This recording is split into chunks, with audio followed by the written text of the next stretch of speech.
And the fifth reason that people complain is to control other people. Best-selling author Gary Zukav in The Seat of the Soul said that complaining is used as a way of manipulating people to do what you want them to do. We see this about every 4 years in the United States.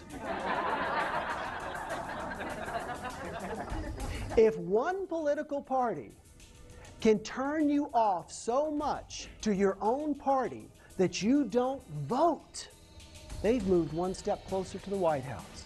They don't hold delusions that you're going to turn around and vote for the other party. They don't care. They just want to put out enough negativity about your candidate and about your party that you are disgusted and don't even vote. I found that when I was going through the challenge, I had to stop watching the evening news, first of all, to get the politicians out of my system.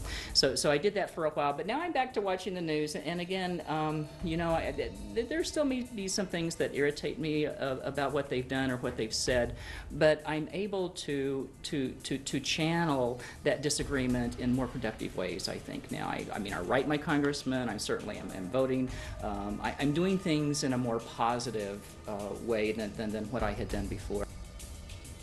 A while back, I was in Washington, D.C., and I was getting on a van that was going to be taking us to our hotel. It was one of these that stopped at various hotels. And as I'm about to get on the van, I realized the only seat left on the van is next to a guy who was wearing a very heavy, like Old Navy pea coat. He was wearing thick wool gloves and not one, but 2 ski masks. His face looked like a double-matted picture. Now, I had just left the airport where I had heard that the terrorist level was at orange. And here I am about to sit next to the terrorist poster child. And to make things worse, he keeps leaning over to me going, "What time is it?"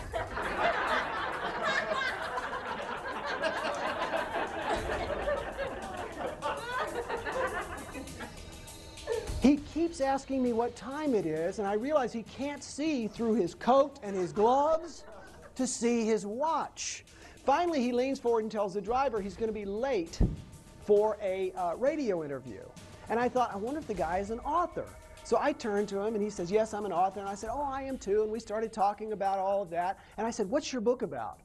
He said, "Well, I work for one of the major parties here in the United States, one of the major political parties, and my job is to dig up every piece of dirt on the other candidate possible, or anything that could be perceived as dirt, and then to create the advertising campaigns that are going to sway people away from voting for their candidate.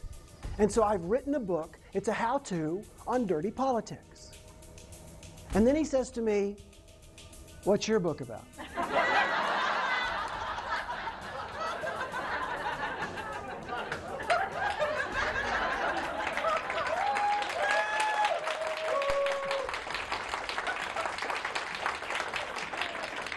We didn't have a lot to talk about after that.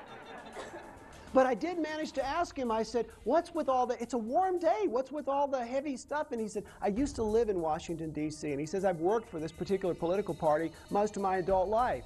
He said, "I used to live here, but I discovered that I was developing asthma, that I couldn't breathe being in the Washington air." He says, "I have to live in Florida now, and I fly up and I have to dress like this, or I break into these convulsive asthmatic attacks."